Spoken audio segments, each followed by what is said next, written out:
नमस्कार दोस्तों, आप सभी का हमारे YouTube चैनल स्टेपिंग स्टोन पर स्वागत है। हाल ही में आपने बहुत सारे आर्टिकल देखे जिसके अंतर्गत कहा गया कि इसरो के माध्यम से 36 वन वेव की सैटेलाइट्स को सक्सेसफुली लॉन्च कर दिया गया है। अगर इन बात की जाए सैटेलाइट्स की, तो ये जो सभी सैटेलाइट्स हैं इन्हें लोअर अर्थ ऑर्बिट में जो है वो लॉन्च किया गया और इनका जो टोटल वेट यदि आप देखें तो 6000 केजी या 6 टन इनका टोटल वेट था, जो कि आपके इसरो स्पेस एजेंसी के माध्यम से जो है वो इन्हें लोअर अर्थ ऑर्बिट में लॉन्च किया गया। वहीं इसरो के लिए यदि आप देखें तो ये इतिहास का सबसे बड़ा प्रोजेक्ट कह सकते हो, क्योंकि पहली बार इसरो ने इतने मैसिव पेलोड के साथ पूरे के पूरे सैटेलाइट्स को जो है वो लोअर अर्थ ऑर्बिट में जो है स्थापित किया है।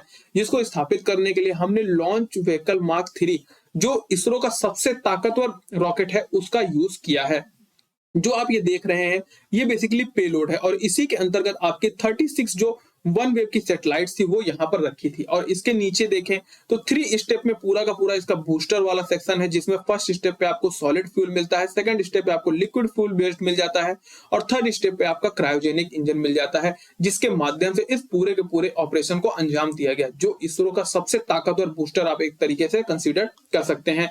सो आज के सेशन में हम बहुत ही आसान भाषा में समझने की कोशिश करेंगे कि आखिर वन वेव जो कंपनी है इसका मिशन क्या है, जो वो लगातार अपनी सैटेलाइट्स को लोअर अर्थ ऑर्बिट में जो है स्थापित कर रहा है। जो प्रेजेंट टाइम में 36 सैटेलाइट्स को लोअर अर्थ ऑर्बिट में इसरो के माध्यम से लॉन्च किया गया, ये जो है वन वेव का 14th ऑपरेशन था या लॉन्च था। इसके पहले भी यदि आप देखें तो 13 लॉन्च वो किए जा चुके हैं। सो इन सब के बारे में बहुत ही आसान भाषा में समझने वाले हैं, लेकिन उसके पहले यदि आप इस चैनल पर नए हैं सो प्लीज चैनल को सब्सक्राइब कर लीजिए और वीडियो को लाइक करना मत भूलिएगा। ना हो अपने सेशन को स्टार्ट करते हैं। देखो, जो इसरो है उसने वन वेव की लगभग 36 सैटेलाइट्स को वो लोअर अर्थ ऑर्बिट में लॉन्च किया।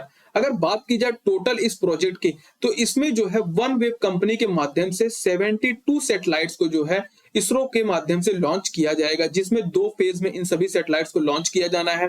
पहले फेज में 36 सैटेलाइट्स जो आपके लास्ट अर्ली मॉर्निंग संडे को जो है वो लॉन्च कर दिया गया और जो नेक्स्ट 36 सैटेलाइट्स है इन्हें भी जो है नेक्स्ट ईयर इसरो के माध्यम से लॉन्च किया जाएगा। और इसी लॉन्चिंग में जो इसरो का सबसे ताकतवर व्हीकल है लॉन्च व्हीकल मार्क 3, इसका यूज किया गया है, जिसे जीएसएलवी मार्क 3 के नाम से भी पहले जाना जाता था।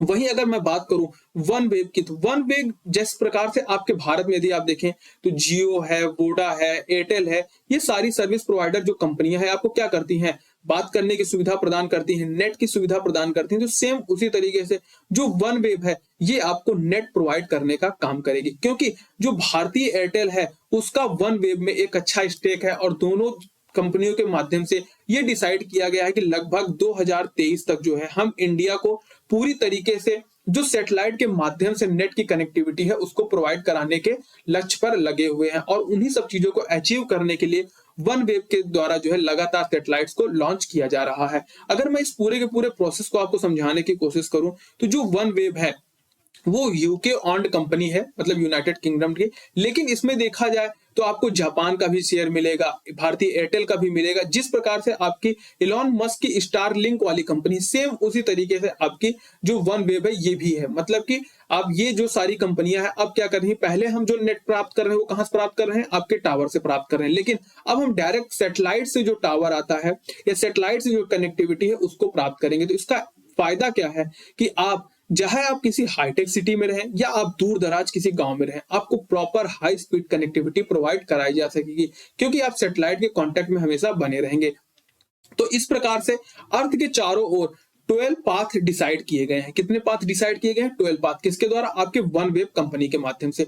और प्रत्येक पाथ पे यदि आप देखें तो 49 सैटेलाइट्स जो है वो रखी जाएंगी, जिसके माध्यम से अगर इन दोनों का मल्टीप्लाई कर दे तो टोटल 588 सैटेलाइट्स को जो है वो वन वेव के माध्यम से लॉन्च किया जाएगा। और इन लॉन्चिंग के बाद जो है प्रॉपर जो कनेक्टिविटी है वो अर्थ पर प्रोवाइड की जा सकेगी। जैसे इस प्रकार का एंटीना आपके अगर छत पे लगा हो, जहां पर भी आप रहें वहां पर हो, आपको टावर की कोई रिक्वायरमेंट नहीं है। लगातार जो सैटेलाइट, जैसे ये देखिए ये वन वेव की सैटेलाइट हो गई, एक पास होती है और दूसरी अपने आप आ जाती है। तो सेम इसी तरीके से लगातार इसके माध्यम से कनेक्टिविटी जो है आपके एंटीना को मिलता रहेगा और एक हाई स्पीड जो नेट है वो आपको हमेशा प्रोवाइड कराया जाएगा। यही जो है मेन इंटेंशन आपके वन वेव कंपनी का है।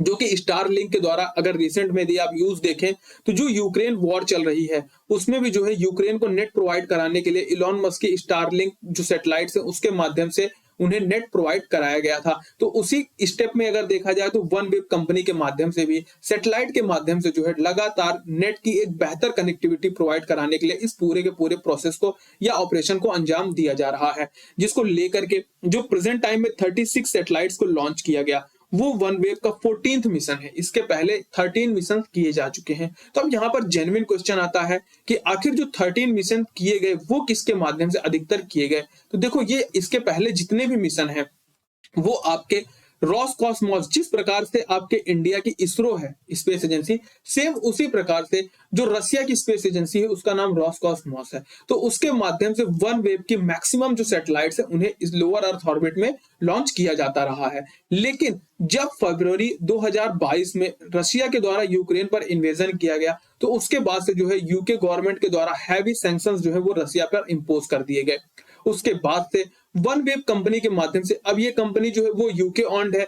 तो इस कंपनी के माध्यम से भी बेसिकली कहा गया कि हम जो है अब रसिया के माध्यम से अपनी जो लॉन्चिंग है, जो सैटेलाइट्स को लॉन्च कराना है, इसको हम नहीं कराएंगे। तो अब इनके पास जो सबसे बेहतर अल्टरनेटिव सामने आया वो हमारा इसरो आया। और प्यारा भारत का जो इसरो स्पेस एजेंसी है, इस एजेंसी के माध्यम से वन वेब कंपनी ने अपने 36 सैटेलाइट्स को रिसेंट में लॉन्च कर दिया। और जो नेक्स्ट 36 सैटेलाइट्स है उन्हें जो है नेक्स्ट ईयर भी लॉन्च करने वाले हैं। वहीं जो इसरो के माध्यम से लगातार इस प्रकार के लॉन्च किए जाएंगे वो हमारे GSLV Mark 3 रॉकेट के माध्यम से लॉन्च किया जाएगा, जो कि अब तक का इसरो का सबसे पावरफुल बूस्टर आप कह सकते हो। इस शुरुआत हमारी जो है SLV से हुई थी और प्रेजेंट टाइम में हम GSLV के पास पहुंच चुके हैं, जो कि प्रेजेंट टाइम में लॉन्च व्हीकल Mark 3 के नाम से भी जाना जाता है। अगर मैं इसके पूरे के पूरे वर्किंग प्रोसीजर की बात करूं तो जो आपका जो ये लॉन्च व्हीकल मार्क 3 है ये पहले आपके GSLV के मार्क 3 के नाम से भी जाना जाता था, जो कि 3 स्टेप में पूरा का पूरा काम करता है। कहने का मतलब इसमें ये जो साइड के 2 बूस्टर दिख रहे हैं ये आपके सॉलिड फ्यूल पर डिपेंड करते हैं। मतलब एक बार इसमें जब स्टार्टिंग होती है तो पहले सॉलिड फ्यूल्स के थ्रस्ट दे करके इसको उड़ाया जाता है और फिर जो है सेकंड स्टेप में यदि आप देखते हैं तो आपका जो है किसका यूज किया जाता है, लिक्विड फ्यूल का स्टेप वो यूज किया जाता है। और जो इसका थर्ड स्टेप है उसके अंतर्गत ये क्रायोजेनिक इंजन लगा हुआ है, जिसके माध्यम से इसे और भी आसानी से उठाया जाता है। और फाइनली जो यहाँ पर आप देख रहे हैं ये है इसका पूरा का पूरा पेलोड, जिसके अंतर्गत यदि आप देखें तो जो 36 सैटेलाइट्स थी उन्हें रखा गया था और हाईली प्रिसीजन के साथ 5 फेजेस में जो है लोअर अर्थ ऑर्बिट में इसरो के माध्यम से उन सभी जो वन वेव की सैटेलाइट्स थी उन्हें बहुत ही आसानी से लॉन्च कर दिया है, जिसको लेकर के कहा जा रहा है कि इसरो ने एक इतिहास ही रच दिया और दिवाली के पहले भारत को एक नई दिवाली सेलिब्रेट करने का मौका दिया। क्योंकि अब इसरो इतना कैपेबल हो चुका है कि वो हाई से हाई जो वॉर हेड है उनको भी कैरी करने में सामने आ रहा है, जिसको लेकर के काफी ज्यादा सेलिब्रेशंस हुए। और ये सब रहा आज के हमारे इस सेशन के बारे में। मिलते हैं नए सेशन के साथ। जय हिंद।